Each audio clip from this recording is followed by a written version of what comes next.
Привет, друзья! С вами Владимир Лозенко, это канал «Фабрика каркасов», компания «Дон строит технологии». Сегодня мы находимся в Ростовской области. Это хутор Большой Лог, это Аксай.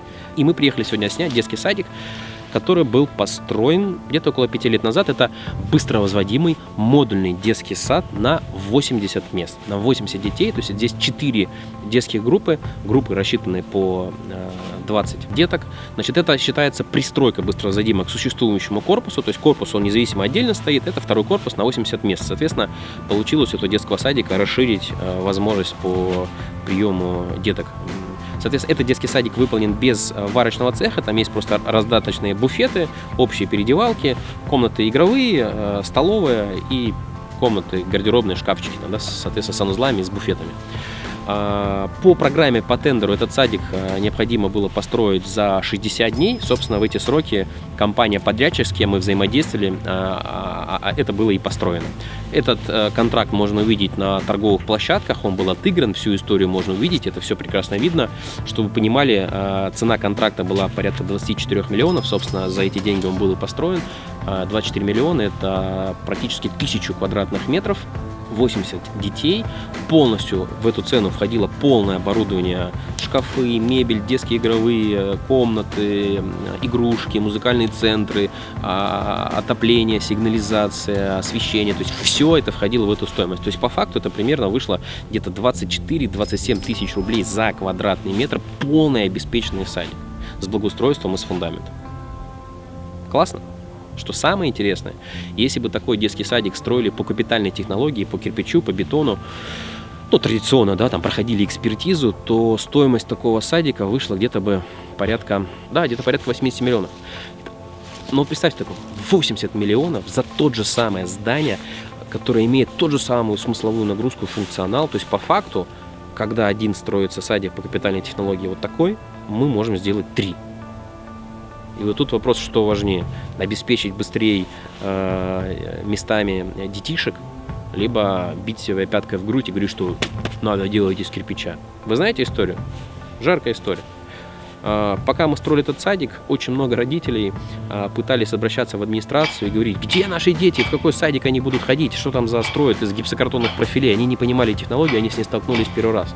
Но что самое интересное, когда этот садик запустили, он начал эксплуатироваться, мне лично позвонили родители ребенка, который ходит в этот детский садик, и сказали, вы знаете, говорит, мы сомневались сначала, с чего вы устроите, как это будет функционировать. Но вот уже полгода ребенок ходит в детский садик, как раз идет зима, говорит, они ходят там в пижамках, там бегают там полураздетые. В садике очень тепло, комфортно, нам очень это все понравилось. Постройте нам, пожалуйста, такой дом. Мы там собираем финансы, мы хотим построить дом именно по такой технологии. Оказывается, нам рассказали, что по этой технологии можно строить дома. Значит, здесь важно рассказать про особенность этого конструктива, что каркас ЛСТК выполнен тут 3 метра высота потолков, все это закрыто со стропильной системой. Это здание порядка 1000 квадратов мы произвели там за 10 дней. Дальше фасад был облицован и обшит шляпным профилем. На шляпный профиль была прикручена плита СЦП, цементоструечная плита. Но здесь надо обратить внимание, она сделана такой специальной раскладкой в шов. То есть был подкладочный ЦСП слой под внешний формат плиты. И потом все это покрасилось единой фактурной фасадной краской разными цветами. Пригласили художников, которые нарисовали эти граффити. И вот получилась такая стилистика. На самом деле это, наверное, один из примеров, когда можно применить ЦСП как отделочный фасадный материал. И по факту это, наверное, самый дешевый в исполнении материал. Да, его не везде такое решение можно применить, но, вот, допустим, в похожих зданиях или, может, какие-то административные, где нужна недорогая стоимость, какая-то дешевая, чтобы себестоимость была, я считаю, что это решение по плитам, оно очень интересно. Единственное, что мы видим, за 4 года сама краска фасадная немножко выгорела, как бы, да, это, возможно, просто вопрос к тому, что какую краску фасадную выбирать, но в целом за счет вот этих деформационных швов, которые получилось образовать, там, это компенсирует зазоры, нету никаких растрескиваний по фасаду и ведет себя очень достойно и хорошо.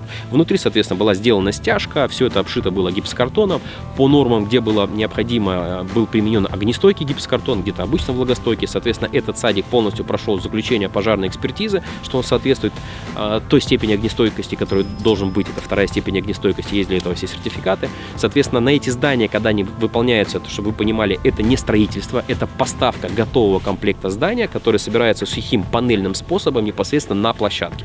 И после принятия такого комплекта администрация получает пакет документов, куда входит паспорт объекта, правила в эксплуатацию, сети, соответственно, просто эта книжка передается, и он ставится уже там на баланс как имущество. То есть по факту в торгах это происходит так, как будто вы покупаете кондиционер или автомобиль для нужд администрации. То же самое покупается поставка модульного детского сада готового, и они бывают 80, 60, 25 мест, 100 мест, маленькие, на самом деле маленькие, небольшие. Я видел такие решения, модульные детские сады там до 200 мест. Почему, объясню? Капитальная стройка из капитальных материалов, с бетона, с кирпича, строить такие небольшие помещения просто катастрофически невыгодно. И, соответственно, согласование, выделение бюджетов – это очень тяжело. Ну вот на примере, да, 24 миллиона, либо 80 миллионов. Но вот как раз-таки вот такая технология, во-первых, сам подход, что это поставка быстровозводимых модульных конструкций, которая происходит за 60 дней. То есть это не капитальная стройка, где сначала проходит экспертиза, где потом еще отыгрывается и выделяется там год на строительство, может 2 года эти детские сады все строятся, пока проект разработается, да. Капитальное ушло сразу в сторону, то есть модульная поставка, срок 60 дней, быстренько поставили, быстренько собрали, даже меньше, чем за 60, там, по-моему, 58 дней, перерезали ленточку, вот сейчас видеоряд мы показываем фотографии, как это произошло. И как раз-таки вот это позволяет решать на различных хуторах, может быть, там в области, да неважно, по всей стране. Там толщина такой утеплителя меняйте, чтобы по коэффициенту энергоэффективности проходить. И это же решает вопрос отсутствия или нехватки детских мест в таких учреждениях. Я считаю, вообще, в принципе, об этом нужно знать, об этом нужно говорить. И если вы, возможно, являетесь представителем администрации, либо, может быть, как-то связаны с работой в таких учреждениях, показывайте эти ролики. Возможно, как раз-таки это тот вариант, который нужно именно вам, чтобы решить вопрос с нехваткой детских мест. Да, есть большие детские садики, которые строятся, в том числе строят и по технологии ЛСТК, и наши коллеги по технологии строят такие садики. Но я сейчас говорю о быстрых, компактных, недорогих решениях, которые могут очень быстро, по сути дела, там чуть ли там не за год при выделении бюджета решить вопрос там в каком-нибудь крае вообще по нехватке полностью мест в детских садах. Я считаю, это пример, о котором надо рассказывать и надо говорить. По такому же принципу в 2016-2015 году наша компания была произведено порядка 20 комплектов детских садов, и в основном это Ростовская область, это Аксайский район. В Аксае несколько садиков, потом Николаевск, Самарская. На самом деле, я сейчас уже не вспомню по списку, но их очень много. Ну, по площадкам это все можем посмотреть. Мы работали где-то с 3 или 4 генподрядчиками, которые выиграли эти торги и выполняли такие работы. Единственное, конечно, может быть такая информация техническая, настолько уже, видимо, людям либо лень работать, либо мало работы. То есть торги, которые происходят на такие модульные конструкции сейчас, от незнания заходит генподрядчик, начинает торговаться и настолько опускают цену просто, хотя он сам даже не разбирается, как он это будет строить. Выигрывает, а потом ужаленный в задницу бегает, звонит нам, говорит: помогите построить, я не разбираюсь, выбрал контракт. Я говорю: а какая там цена? Они упали там процентов на 40, падение было там, да, вот мы... И они бегают и не знают, как построить, и срывают контракт, не выполняют контракты, сами попадают под ответственность, как бы в итоге не позволяют детям потом ходить в детские сады. Ребят, дайте возможность выходить нормальным строителем, если он разбирается в технологии, который может поэтому тех заданий, которые прописано в этих торгах, построить. Ну, не занимайтесь херней, это все-таки детские сады. Дайте возможность, прежде всего, детям нашим проводить время свое правильно, а не заработать там на этом деньги. Да, мы все зарабатываем, я в том числе зарабатываю на этом деньги, но это должно быть разумно, не в ущерб технологии.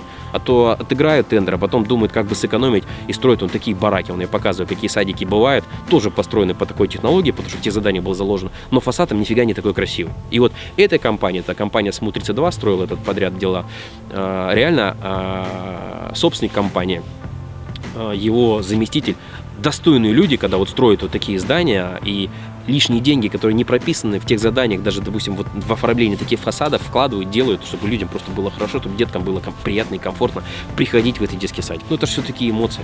И по сравнению с тем зданием, которое стоит слева, которое тоже является детским садиком, и здание, которое находится справа, да, то есть, ну, это небо и земля. Понятно, если я ребенок, мне с эмоциями хочется идти туда, где что-то нарисовано, разрисовано красиво. Также есть варианты исполнения детских садов в двухэтажном формате. Мы сейчас несколько вариантов проектов делаем, возможно, в ближайшее видео, в ближайшие ролики мы про это расскажем. То есть двухэтажный формат. Также есть по такой технологии строить можно по быстровозводимым модульным конструкциям фельдшерские административные пункты, про них мы уже ролики показывали, вот ссылка по нему можно посмотреть. ФАПы, фельдшерские административные пункты и модульные амбулатории и модульные медицинские корпуса, тоже ссылочка здесь, все это можно посмотреть. Также детские сады могут быть оборудованы варочными цехами, то есть это отдельно, там немножко дороже они идут по стоимости, но тоже варочные можно делать. Также можно делать быстровозводимые модуля для проживания, допустим, детских лагерей, быстровозводимые модуля для каких-то обучающих классов. Вот ссылочка, мы снимали недавно «Парк будущего», там об этом плотно рассказывали. То есть возможность, на самом деле, технологии, она не ограничена, лишь бы была готовность у администрации вашего там района применять эту технологию. Ничего сложного нету, это все прописано в техническом задании, по ГОСТам все проходит, эти конструкции, имеется целый свод норм правил, как это считается, есть специальное письмо от Минстроя, которое говорит о том, каким образом такие конструкции принимать и ставить, потом, соответственно, подписывать акты о принятии этого здания, вводу в эксплуатацию. Я по возможности, может быть, ссылочку оставлю внизу под описанием. Если у вас есть, в принципе, вопросы по такой технологии, как по ней работать, обращайтесь, звоните, я уже индивидуально, детально вам расскажу нюансы и особенности работы по торгам, и если, допустим, вы представитель администрации, как это правильно завести и согласовать такое техзадание, возможно, я скину вам какой-то типовой контракт на поставку таких конструкций, ну, чтобы вам вот эта логика была принятия решения понятна. Пример сертификата паспорта здания на такие объекты тоже, в принципе, пришлю, не проблема. Я рад поучаствовать в тех объектах, которые во благо влияют на развитие нашей страны и влияют на образование наших детей. С вами был Владимир Лозенко, это фабрика каркасов. Не забывайте подписываться на канал, нажимайте на колокольчик, ну и ставьте лайки, если это видео вам понравилось, и, возможно, это видео поможет вашим друзьям, коллегам решить какую-то задачу. До встречи в следующих роликах.